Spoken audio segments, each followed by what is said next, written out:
The Master and Keshab, October 27th, 1882. It was Friday, the day of the Lakshmi Puja. Keshab Chandra Sen had arranged a boat trip on the Ganges for Sri Ramakrishna. About 4 o'clock in the afternoon, the steamboat with Keshab and his Brahmo followers cast anchor in the Ganges alongside the Kali temple at Dakshineshwar. The passengers saw in front of them the bathing ghat and the Chandni. To their left, in the temple compound, stood 6 temples of Shiva, and to their right, another group of 6 Shiva temples.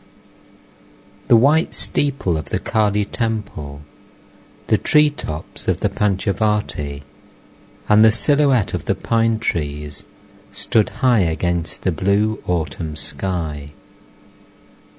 The gardens between the 2 Nahabats were filled with fragrant flowers, and along the bank of the Ganges were rows of flowering plants.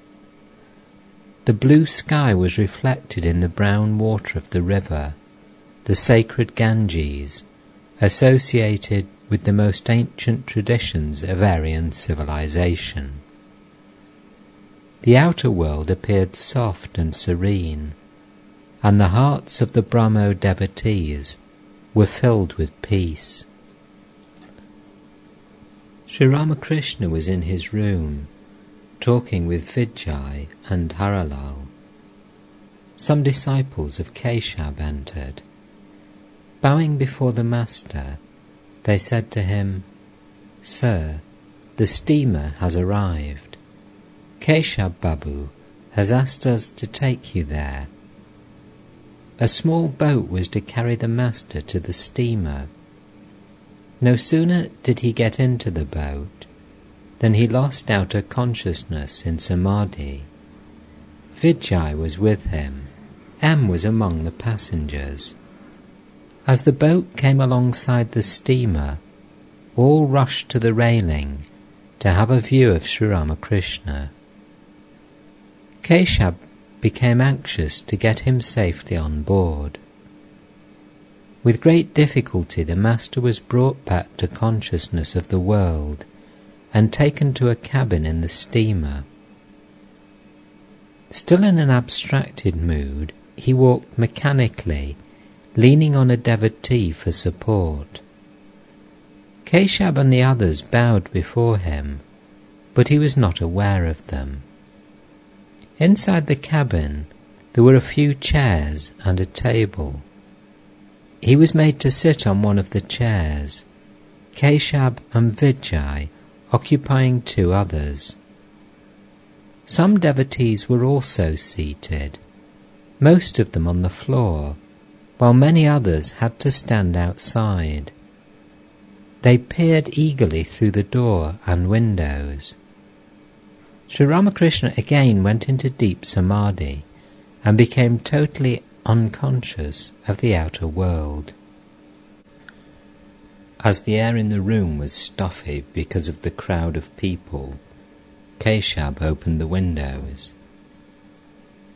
He was embarrassed to meet Vijay, since they had differed on certain principles of the Brahmo Samaj, and Vijay had separated himself from Keshab's organization, joining another society.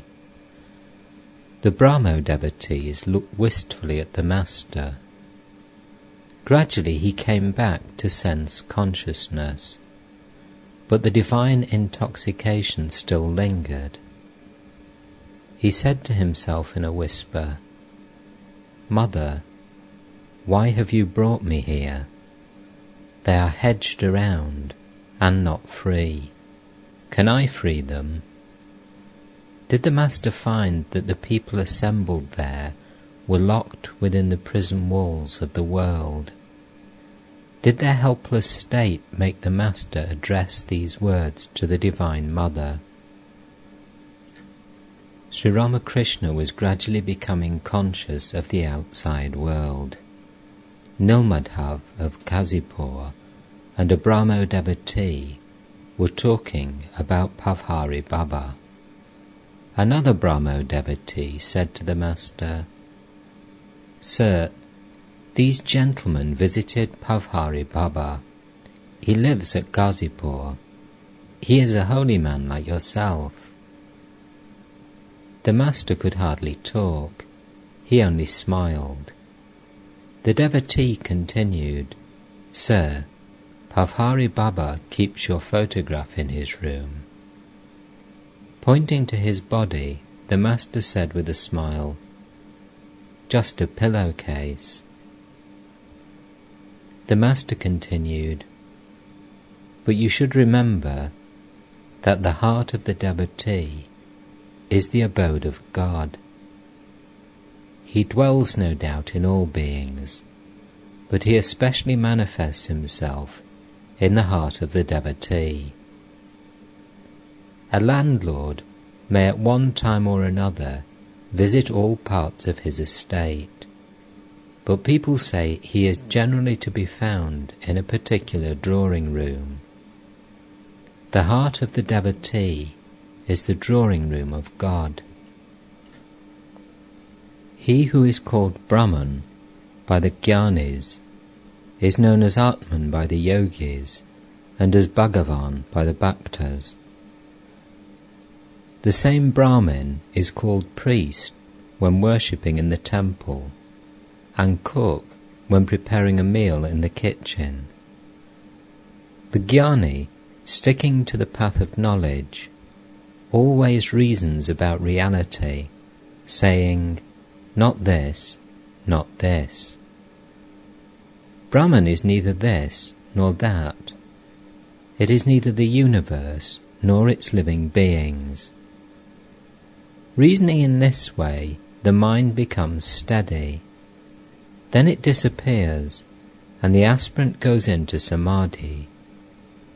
This is the knowledge of Brahman. It is the unwavering conviction of the Jnani that Brahman alone is real, and the world illusory. All these names and forms are illusory, like a dream. What Brahman is cannot be described. One cannot even say that Brahman is a person. This is the opinion of the Jnanis, the followers of Vedanta philosophy. But the Bhaktas accept all states of consciousness. They take the waking state to be real also. They don't think the world to be illusory, like a dream. They say that the universe is a manifestation of God's power and glory. God has created all these: sky, stars, moon, sun, mountains, ocean, men, animals. They constitute His glory. He is within us, in our hearts. Again, He is outside. The most advanced devotees say that He Himself has become all this, the 24 cosmic principles, the universe, and all living beings. The devotee of God wants to eat sugar, not to become sugar. All laugh. Do you know how a lover of God feels? His attitude is, "O God, Thou art the Master, and I am Thy servant. Thou art the Mother, and I am Thy child." Or again, "Thou art my Father and Mother. Thou art the whole, and I am a part." He doesn't like to say, "I am Brahman." The yogi seeks to realize the Paramatman, the Supreme Soul. His ideal is the union of the embodied soul and the Supreme Soul. He withdraws his mind from sense objects and tries to concentrate it on the Paramatman. Therefore, during the first stage of his spiritual discipline, he retires into solitude and with undivided attention practices meditation in a fixed posture. But the reality is one and the same. The difference is only in name. He who is Brahman is verily Atman, and again, he is the Bhagavan. He is Brahman to the followers of the path of knowledge, Paramatman to the yogis, and Bhagavan to the lovers of God. The steamer had been going toward Calcutta, but the passengers, with their eyes fixed on the Master and their ears given to his nectar-like words, were oblivious of its motion. Dakshineshwar, with its temples and gardens, was left behind. The paddles of the boat churned the waters of the Ganges with a murmuring sound, but the devotees were indifferent to all this. Spellbound, they looked on a great yogi, his face lighted with a divine smile, his countenance radiating love, his eyes sparkling with joy, a man who had renounced all for God, who knew nothing but God. Unceasing words of wisdom flowed from his lips. Master, the Jnanis, who adhere to the non-dualistic philosophy of Vedanta, say that the acts of creation, preservation, and destruction, the universe itself and all its living beings, are the manifestations of Shakti, the divine power. If you reason it out, you will realize that all these are as illusory as a dream. Brahman alone is the reality, and all else is unreal. Even this very Shakti is unsubstantial, like a dream. But though you reason all your life, unless you are established in Samadhi, you cannot go beyond the jurisdiction of Shakti. Even when you say, I am meditating, or I am contemplating, still you are moving in the realms of Shakti, within its power. Thus Brahman and Shakti are identical. If you accept one, you must accept the other. It is like fire and its power to burn. If you see the fire, you must recognize its power to burn also. You cannot think of fire without its power to burn, nor can you think of the power to burn without fire. You cannot conceive of the sun's rays without the sun, nor can you conceive of the sun without its rays. What is milk like? Oh, you say, it is something white. You cannot think of the milk without its whiteness, and again, you cannot think of the whiteness without the milk. Thus, one cannot think of Brahman without Shakti, or of Shakti without Brahman. One cannot think of the Absolute without the relative, or of the relative without the Absolute. The primordial power is ever at play. She is creating, preserving, and destroying in play, as it were. This power is called Kali. Kali is verily Brahman, and Brahman is verily Kali. It is one and the same reality. When we think of it as inactive, that is to say, not engaged in the acts of creation, preservation, and destruction, then we call it Brahman. But when it engages in these activities, then we call it Kali or Shakti. The reality is one and the same. The difference is in name and form. It is like water, called in different languages by different names, such as Jal, Pani, and so forth.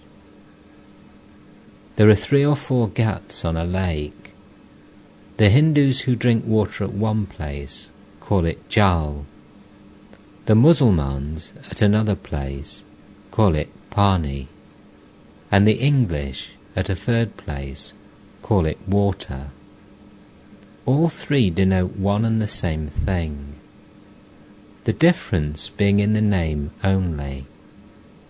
In the same way, some address the reality as Allah, some as God, some as Brahman, some as Kali, and others by such names as Rama, Jesus, Durga, Hare.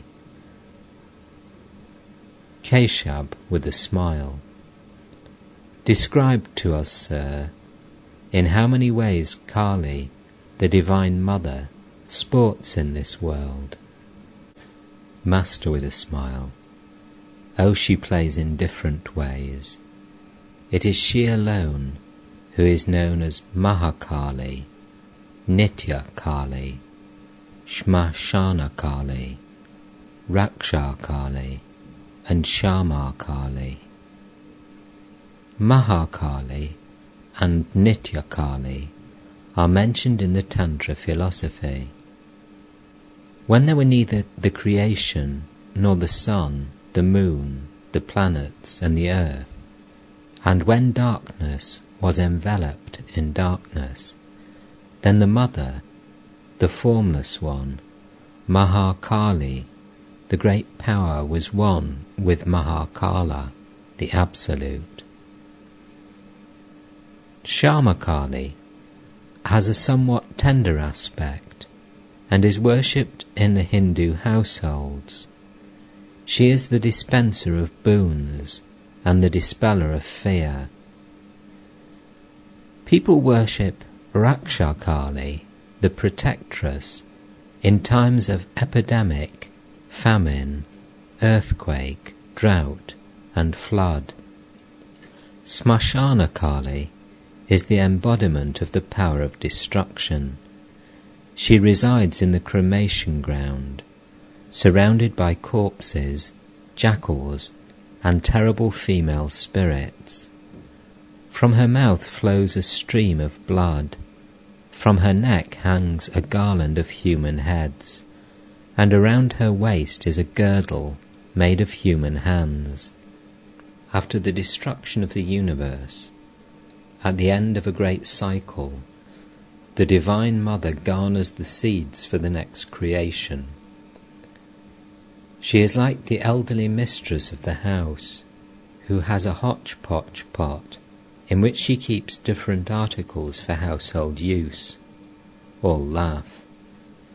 Oh yes, housewives have pots like that, where they keep sea foam, blue pills, small bundles of seeds of cucumber, pumpkin and gourd, and so on. They take them out when they want them. In the same way, after the destruction of the universe, my Divine Mother, the embodiment of Brahman, gathers together the seeds for the next creation. After the creation, the primal power dwells in the universe itself. She brings forth this phenomenal world and then pervades it. In the Vedas, creation is likened to the spider and its web. The spider brings the web out of itself and then remains in it. God is the container of the universe, and also what is contained in it. Is Kali, my Divine Mother, of a black complexion? She appears black because she is viewed from a distance, but when intimately known, she is no longer so. The sky appears blue at a distance, but look at it close by and you will find that it has no colour. The water of the ocean looks blue at a distance, but when you go near and take it in your hand, you find that it is colourless. The Master became intoxicated with divine love and sang, "Is Kali my mother really black? The naked one of blackest hue lights the lotus of the heart." The Master continued, "Bondage and liberation are both of her making. By her maya, worldly people become entangled in woman and gold, and again, through her grace they attain their liberation.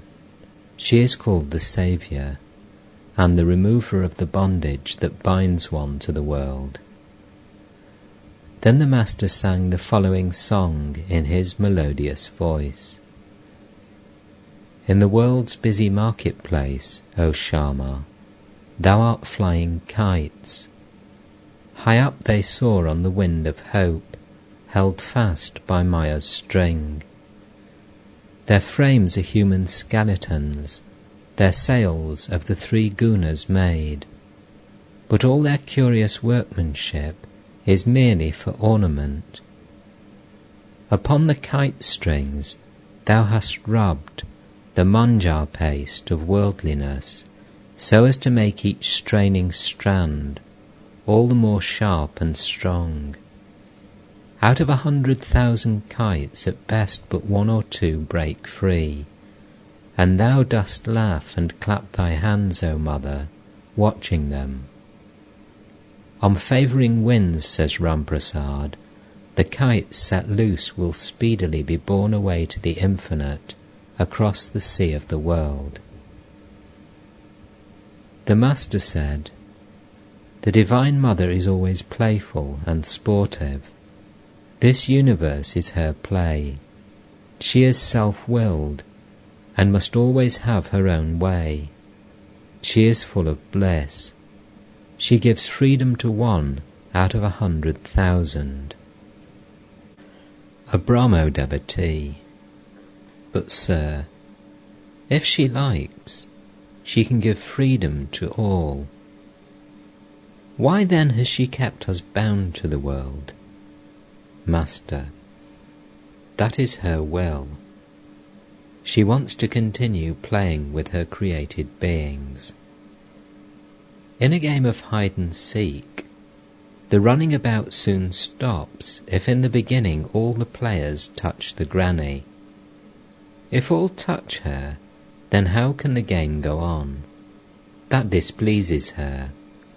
Her pleasure is in continuing the game.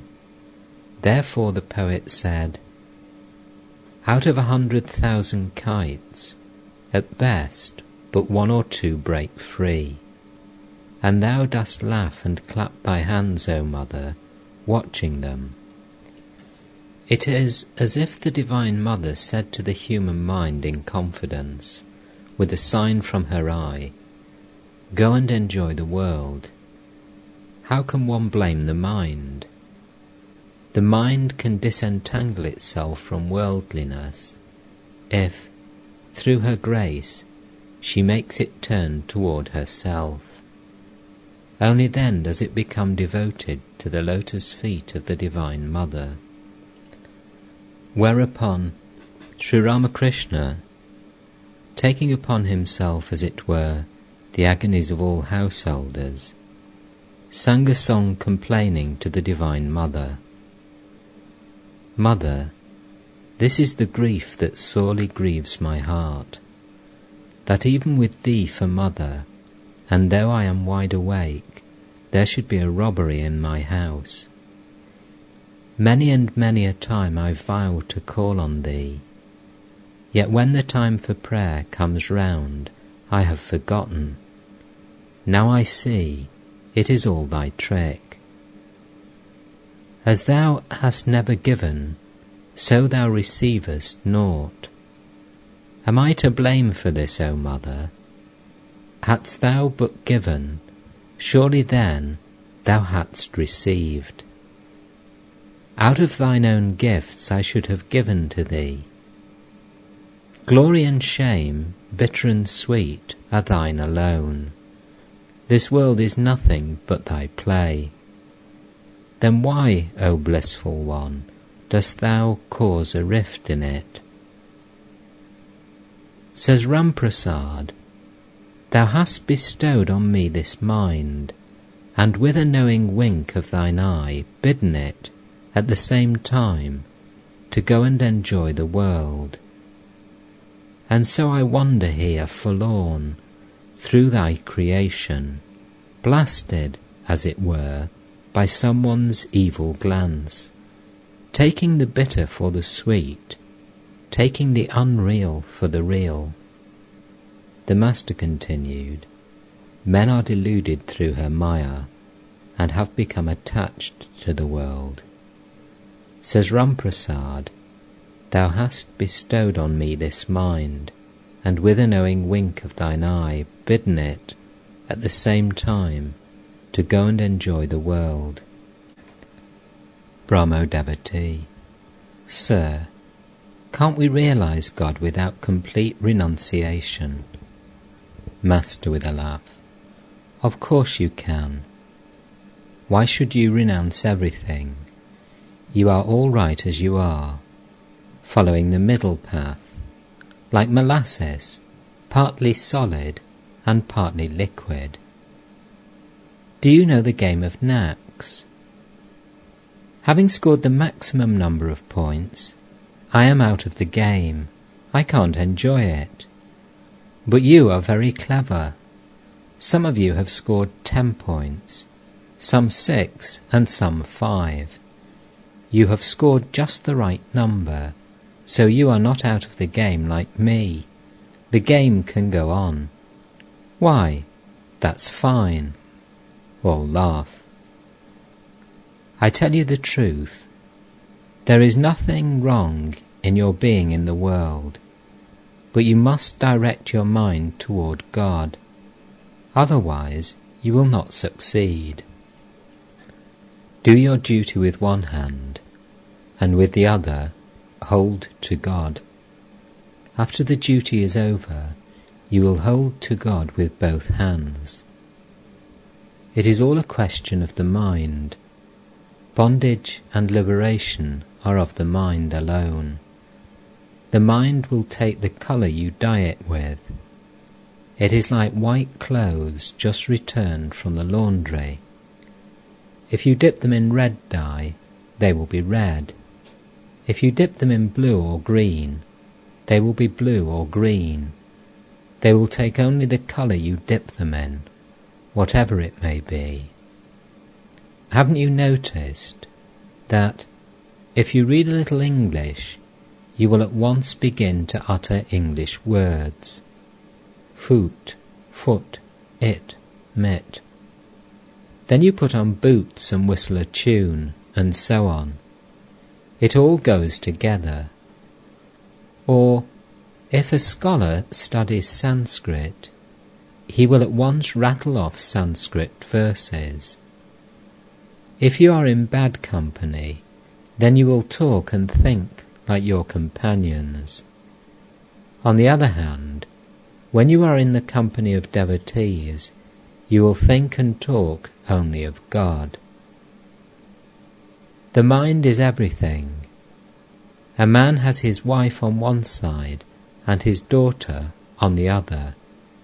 He shows affection to them in different ways, but his mind is one and the same.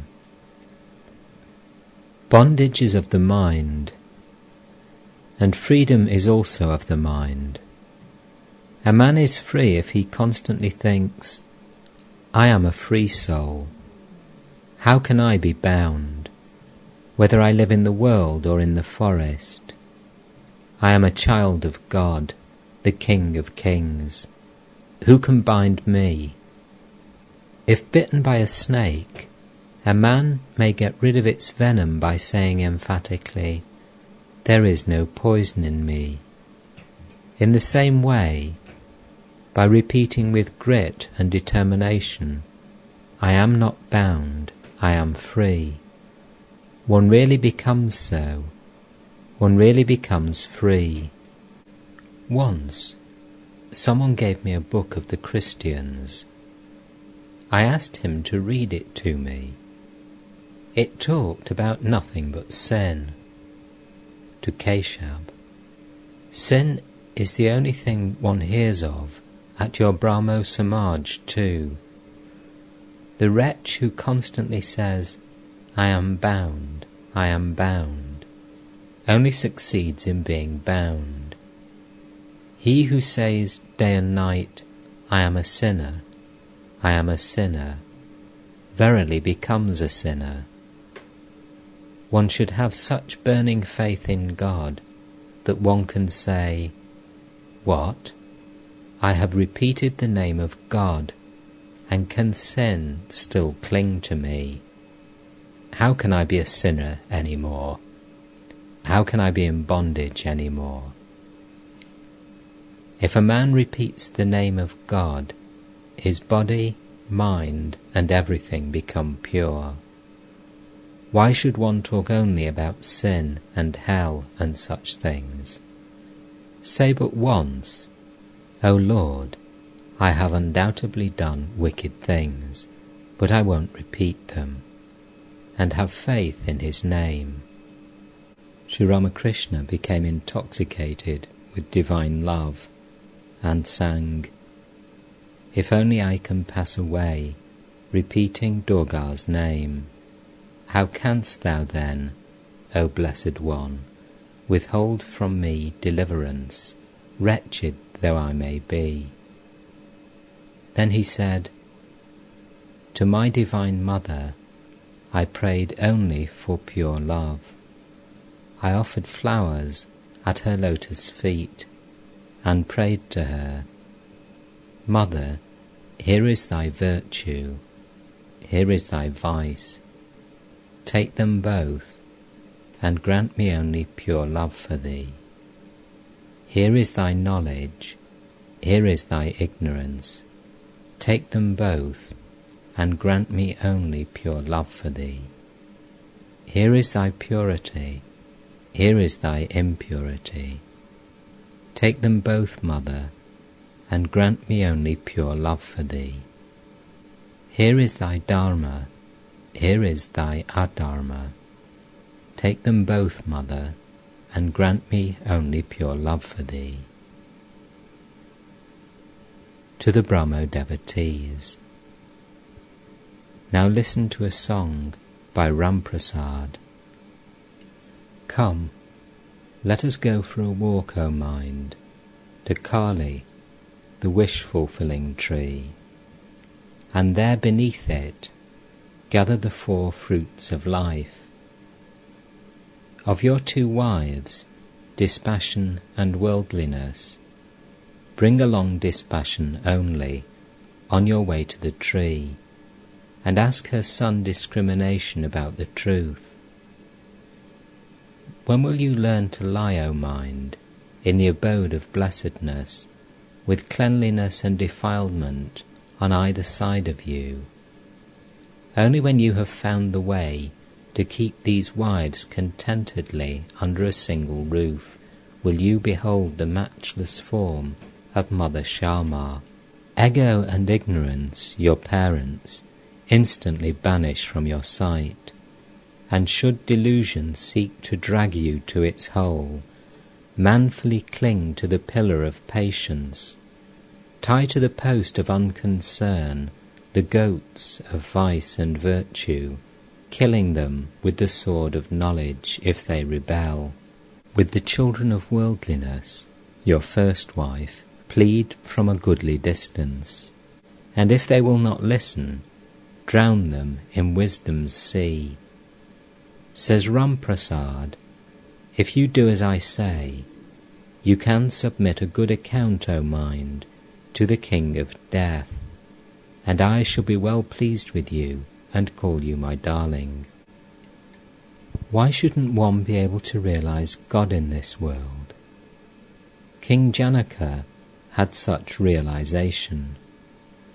Ramprasad described the world as a mere framework of illusion, But if one loves God's hallowed feet, then this very world is a mansion of mirth. Here I can eat, here drink and make merry. Janaka's might was unsurpassed. What did he lack of the world or the spirit? Holding to one as well as the other, he drank his milk from a brimming cup. All laugh. But one cannot be a King Janaka all of a sudden. Janaka at first practiced much austerity and solitude. Even if one lives in the world, one must go into solitude now and then. It will be of great help to a man if he goes away from his family, lives alone, and weeps for God, even for 3 days. Even if he thinks of God for 1 day in solitude, when he has the leisure, that will do him good. People shed a whole jug of tears for wife and children, but who cries for the Lord? Now and then one must go into solitude and practice spiritual discipline to realize God. Living in the world and entangled in many of its duties, the aspirant, during the first stage of spiritual life, finds many obstacles in the path of concentration. While the trees on the footpath are young, they must be fenced around, otherwise they will be destroyed by cattle. The fence is necessary when the tree is young, but it can be taken away when the trunk is thick and strong. Then the tree won't be hurt, even if an elephant is tied to it. The disease of worldliness is like typhoid, and there are a huge jug of water and a jar of savoury pickles in the typhoid patient's room. If you want to cure him of his illness, you must remove him from that room. The worldly man is like the typhoid patient. The various objects of enjoyment are the huge jug of water, and the craving for their enjoyment is his thirst. The very thought of pickles makes the mouth water. You don't have to bring them near, and he is surrounded with them. The companionship of woman is the pickles. Hence treatment in solitude is necessary. One may enter the world after attaining discrimination and dispassion. In the ocean of the world there are 6 alligators, lust, anger, and so forth. But you need not fear the alligators if you smear your body with turmeric before you go into the water. Discrimination and dispassion are the turmeric. Discrimination is the knowledge of what is real and what is unreal. It is the realization that God alone is the real and eternal substance, and that all else is unreal, transitory, impermanent. And you must cultivate intense zeal for God. You must feel love for Him and be attracted to Him. The gopis of Vrindavan felt the attraction of Krishna. Let me sing you a song. Listen, the flute has sounded in yonder wood. There I must fly, for Krishna waits on the path. Tell me, friends, will you come along or no?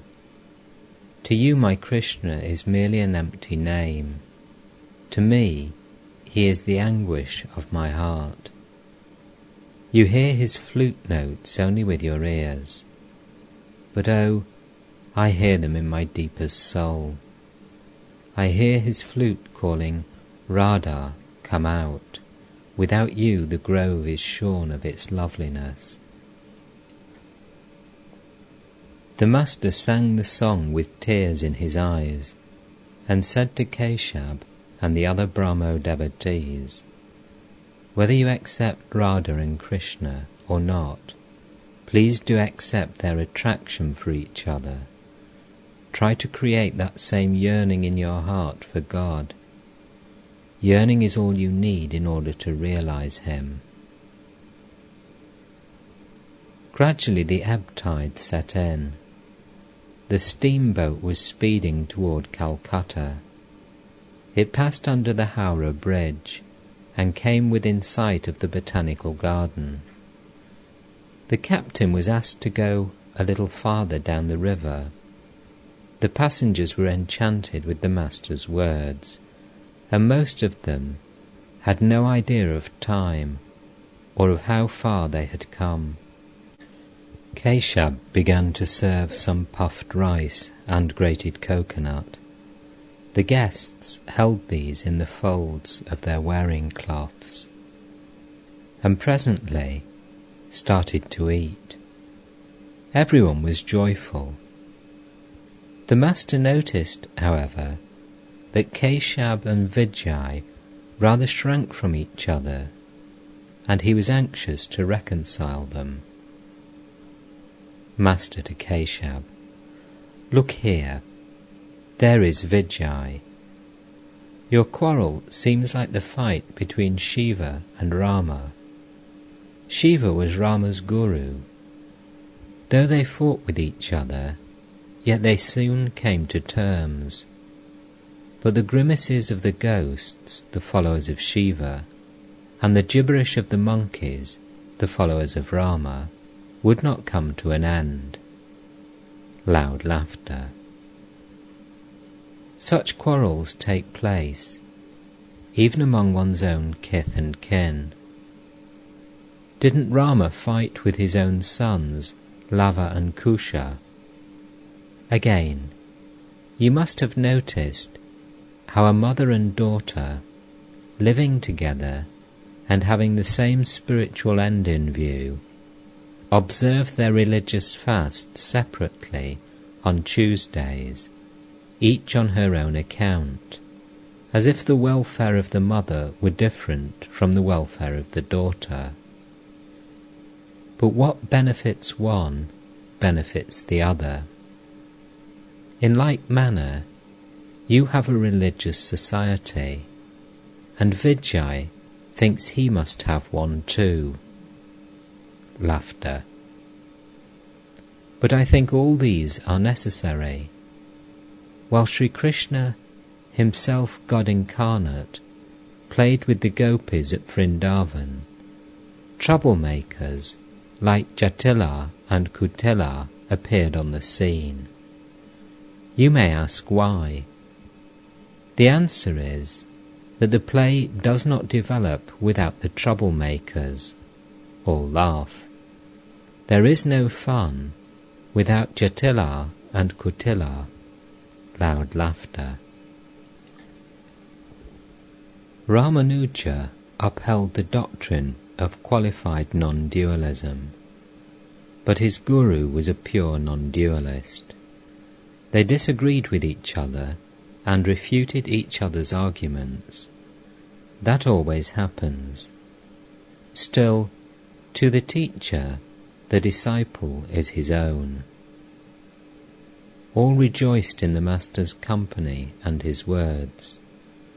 Master to Keshab: "You don't look into people's natures before you make them your disciples, and so they break away from you. All men look alike, to be sure, but they have different natures. Some have an excess of sattva, others an excess of rajas, and still others an excess of tamas. You must have noticed that the cakes known as puli all look alike, but their contents are very different. Some contained condensed milk, some coconut kernel, and others mere boiled kalai pulse." All laugh. Do you know my attitude? As for myself, I eat, drink, and live happily. The rest the Divine Mother knows. Indeed, there are 3 words that prick my flesh: Guru, Master, and Father. There is only one Guru, and that is Satchidananda. He alone is the teacher. My attitude toward God is that of a child toward its mother. One can get human gurus by the million. All want to be teachers, but who cares to be a disciple? It is extremely difficult to teach others. A man can teach only if God reveals himself to him and gives the command. Narada, Shukadeva, and sages like them had such a command from God, and Shankara had it too. Unless you have a command from God, who will listen to your words? Don't you know how easily the people of Calcutta get excited? The milk in the kettle puffs up and boils as long as the fire burns underneath. Take away the fuel and all becomes quiet. The people of Calcutta love sensations. You may see them digging a well at a certain place. They say they want water, but if they strike a stone, they give up that place. They begin at another place, and there, perchance, they find sand. They give up the second place too. Next they begin at a third, and so it goes. But it won't do if a man only imagines that he has God's command. God does reveal himself to a man and speak. Only then may one receive his command. How forceful are the words of such a teacher! They can move mountains. But mere lectures, people will listen to them for a few days and then forget them. They will never act upon mere words. At Kamarpukur there is a small lake called the Haldar Pukur. Certain people used to befoul its banks every day. Others who came there in the morning to bathe would abuse the offenders loudly, but next morning they would find the same thing. The nuisance didn't stop. All laugh. The villagers finally informed the authorities about it. A constable was sent, who put up a notice on the bank which read, "Commit no nuisance." This stopped the miscreants at once. All laugh. To teach others, one must have a badge of authority. Otherwise teaching becomes a mockery. A man who is himself ignorant starts out to teach others, like the blind leading the blind. Instead of doing good, such teaching does harm. After the realization of God, one obtains an inner vision. Only then can one diagnose a person's spiritual malady and give instruction. Without the commission from God, a man becomes vain. He says to himself, "I am teaching people." This vanity comes from ignorance, for only an ignorant person feels that he is the doer. A man verily becomes liberated in life if he feels God is the doer. He alone is doing everything. I am doing nothing. Man's sufferings and worries spring only from his persistent thought that he is the doer. You people speak of doing good to the world. Is the world such a small thing? And who are you, pray, to do good to the world? First realize God. See Him by means of spiritual discipline. If He imparts power, then you can do good to others, otherwise not. A Brahmo devotee. Then, sir, must we give up our activities until we realize God? Master.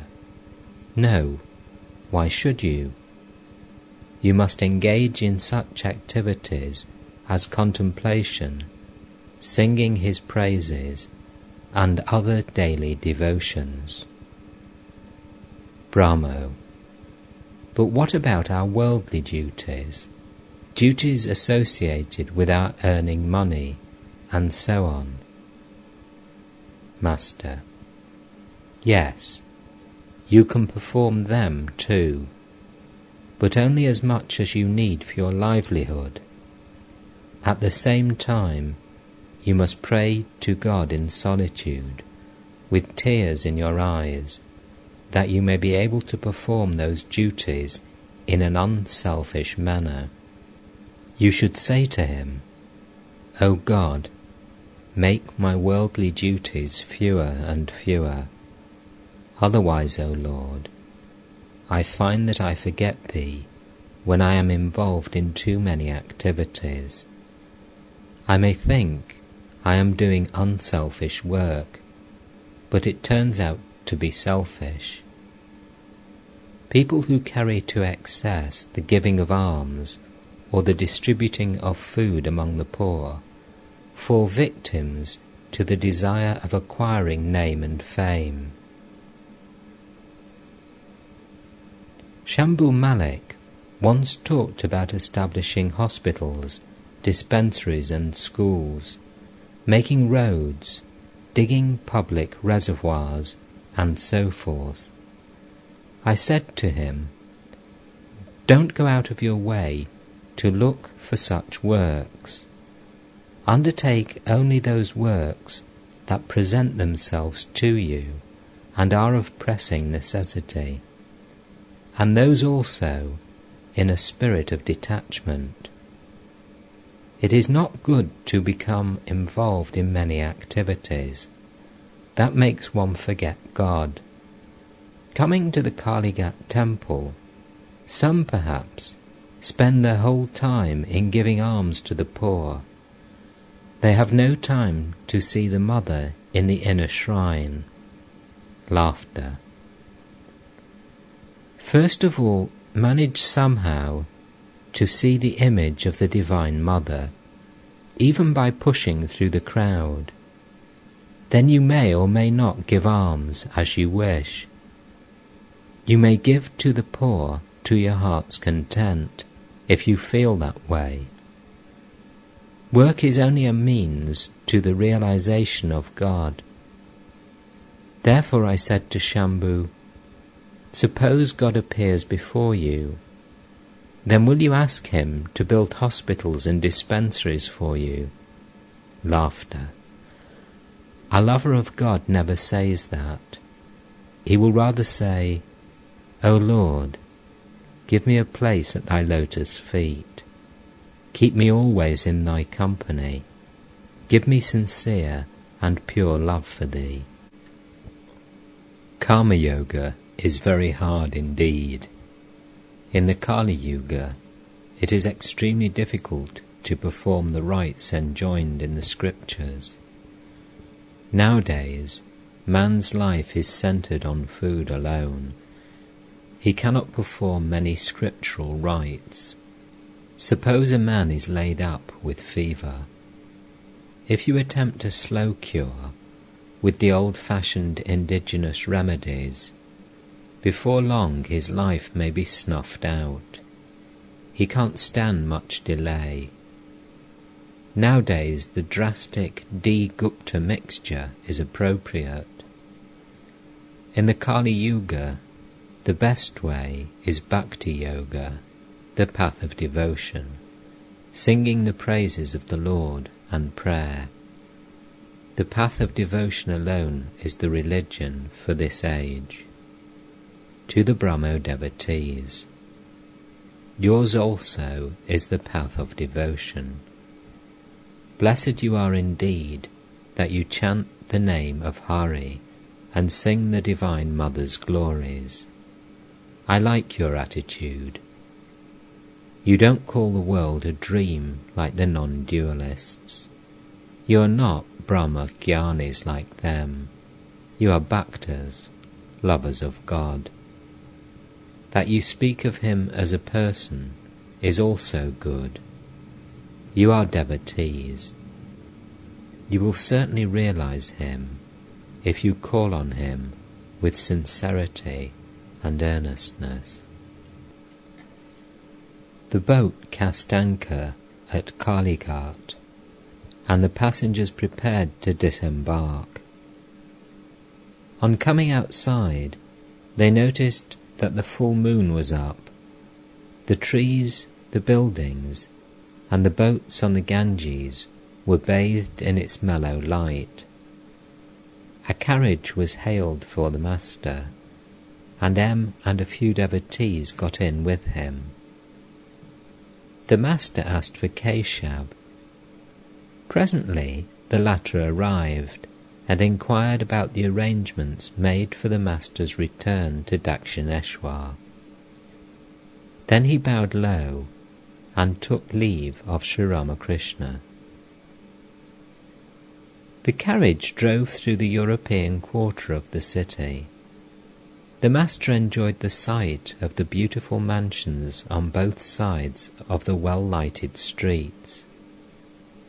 Suddenly he said, "I am thirsty. What's to be done?" Nandalal, Keshab's nephew, stopped the carriage before the India Club and went upstairs to get some water. The master inquired whether the glass had been well washed. On being assured that it had been, he drank the water. As the carriage went along, the master put his head out of the window and looked with childlike enjoyment at the people, the vehicles, the horses, and the streets, all flooded with moonlight. Now and then he heard European ladies singing at the piano. He was in a very happy mood. The carriage arrived at the house of Suresh Mitra, who was a great devotee of the master, and whom he addressed affectionately as Surendra. He was not at home. The members of the household opened a room on the ground floor for the master and his party. The cab fare was to be paid. Surendra would have taken care of it had he been there. The master said to a devotee, "Why don't you ask the ladies to pay the fare? They certainly know that their master visits us at Dakshineshwar. I'm not a stranger to them." All laugh. Narendra, who lived in that quarter of the city, was sent for. In the meantime, Sri Ramakrishna and the devotees were invited to the drawing room upstairs. The floor of the room was covered with a carpet and a white sheet. A few cushions were lying about. On the wall hung an oil painting, especially painted for Surendra, in which Sri Ramakrishna was pointing out to Keshab the harmony of Christianity, Islam, Buddhism, Hinduism, and other religions. On seeing the picture, Keshab had once said, "Blessed is the man who conceived the idea." Sri Ramakrishna was talking joyously with the devotees when Narendra arrived. This made the master doubly happy. He said to his young disciple, "We had a boat trip with Keshab today. Vijay and many other Brahmo devotees were there." Pointing to M. "Ask him what I said to Keshab and Vijay about the mother and daughter observing their religious fast on Tuesdays, each on her own account, though the welfare of the one meant the welfare of the other. I also said to Keshab that troublemakers like Jatila and Kutila were necessary to lend zest to the play. To M: "Isn't that so?" M: "Yes, sir, quite so." It was late. Surendra had not yet returned. The master had to leave for the temple garden, and a cab was brought for him. M and Narendra saluted him and took their leave. Sri Ramakrishna's carriage started for Dakshineshwar through the moonlit streets.